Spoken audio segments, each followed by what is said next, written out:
Welcome to this short demonstration of the ADePT Design Builder software.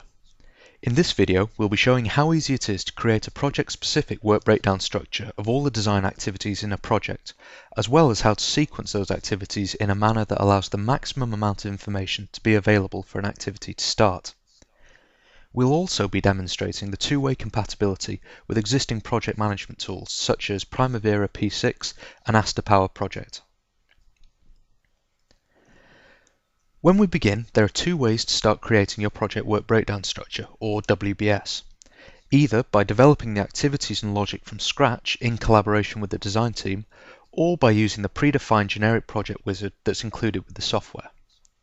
For the first part of this demonstration, we'll start by creating the WBS from scratch.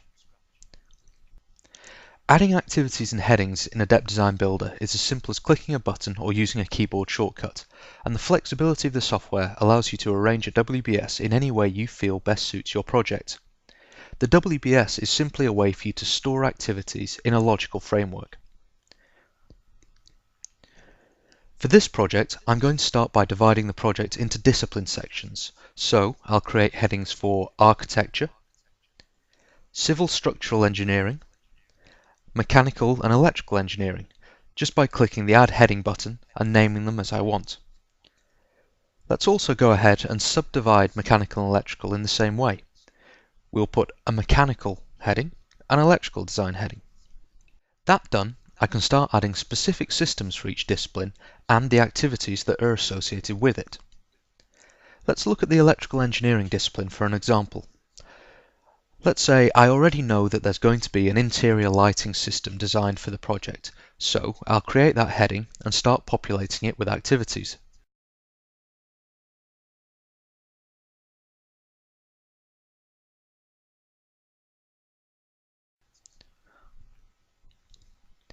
As you can see, creating activities opens a new window on the right of the screen that allows us to define the specific properties of that activity, such as duration, project stage, responsible owner, and any sort of logic that drives that activity.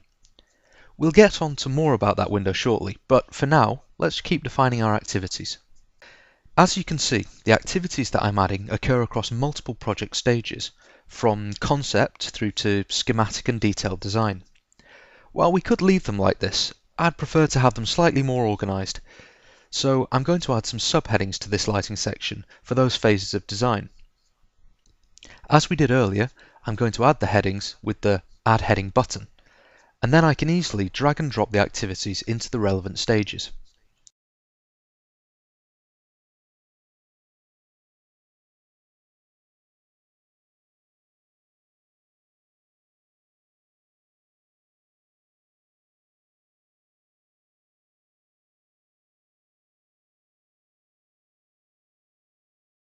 Okay, now that we've got a good first pass of the interior lighting design activities themselves, it's time to start defining specific attributes for them.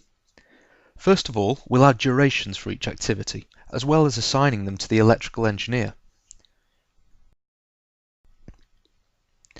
As you can see, I can do this for each activity in turn, but there is a faster way. If you're producing this for the first time, ideally you'll want to put a first pass duration in for all of the activities that the designer can then comment on. So let's assume that the majority of activities for this take 5 days. I can edit the properties of all of the activities under a heading or subheading in a single go by right-clicking on the heading and selecting Edit Activities. Here, we'll alter the duration and responsibility en masse. You can see that those changes have affected all of the activities under the interior lighting heading across all of the stages. While we're talking of stages and changing the properties of activities, I'd like to assign a project stage to these activities that can be used for coding in a project management tool. So I'm going to quickly set up the relevant stages in the project properties. Again, these can be anything you want, but for this demonstration, I'm going to stick to concept, schematic, and detailed design. That done, I can do another Edit Activities, this time at the project stage level, and assign the correct stage to all of the activities under each heading. This really helps when it comes to sorting and filtering in the programming or scheduling tool of your choice. There's one other thing I'd like to do on these activities before we start looking at the logic, and that's changing the final activity in each section to a milestone. As you can see, this automatically changes the duration of the activity to 0, and this provides a useful point in a project management tool where we can feed all of the activities into a milestone in time so that the design manager knows that these activities have been completed. Now that we have a series of activities that have responsibilities, durations, and project stages assigned to them, we can see just how easy it is to define the logic that is used to sequence these activities as you'd see them in a program.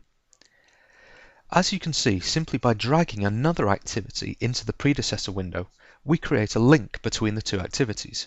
These links are automatically named and given a finish to start relationship. However, we can assign new information to them, such as specific pieces of information or even documents, and we can change the type of link it is. I'll go ahead and work through the lighting system, linking activities in the same way, but we could link activities from any part of a complete WBS across different disciplines and phases. These links are maintained in a programming tool, but you'll see that one of the options ADePT Builder realizes is that different pieces of information have different criticalities and therefore different impacts upon a program. While we could easily build a model in which all of the links are treated equally, this isn't necessarily true in practice. Some pieces of information are vital as a predecessor and introduce large delays or areas of risk to a project if they're not available, while others could more be safely assumed or worked around. That's why we're using this part of the process to assign different criticalities as we go along, and Design Builder will recognize these differences and sequence the activities in such a way that gives the most importance to the most critical piece of information. Okay, we've finished creating a system of design activities that are all linked in a logical manner. While we could go through this same process for every system across every discipline, the truth is that many systems in design have a high degree of repeatable sequences of logic, and it's far quicker to repeat a previously defined sequence and then tweak that, rather than to start from scratch. Design Builder incorporates a Windows-style copy and paste function for just this sort of occasion. In our case, I've decided that along with interior lighting, there are also elements of external and emergency lighting on this project. So by using the copy and paste function, in conjunction with the rename function, you can see just how quick and easy it is to start building up different systems.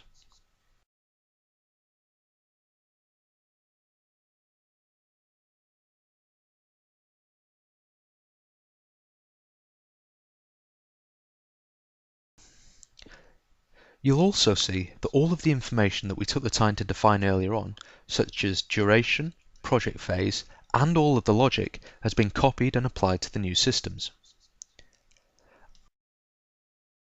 I'm going to take a moment here to demonstrate another way of applying logic to a WBS, and for this example I'm going to pretend that the design manager on the project has decided that they would like a key milestone that tells him when the complete lighting design is available for each phase of the project.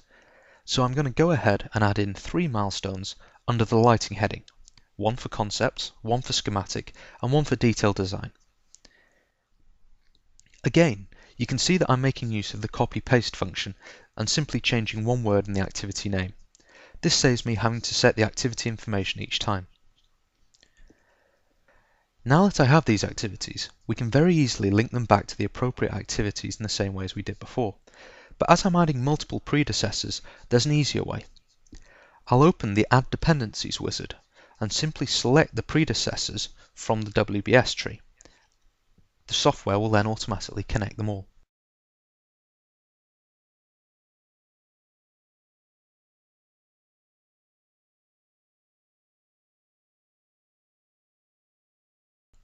You can see that these activities now have 3 predecessors each. Hopefully you can see that using this method of defining headings, activities and logic allows a very quick yet very thorough way of creating a project activity list, all of which appear in the design program. However, not every project needs to be built from scratch. The software contains a generic project wizard which will produce a first draft WBS which can then be tailored to your specific project. I'll save this project here and open a new one to demonstrate this functionality.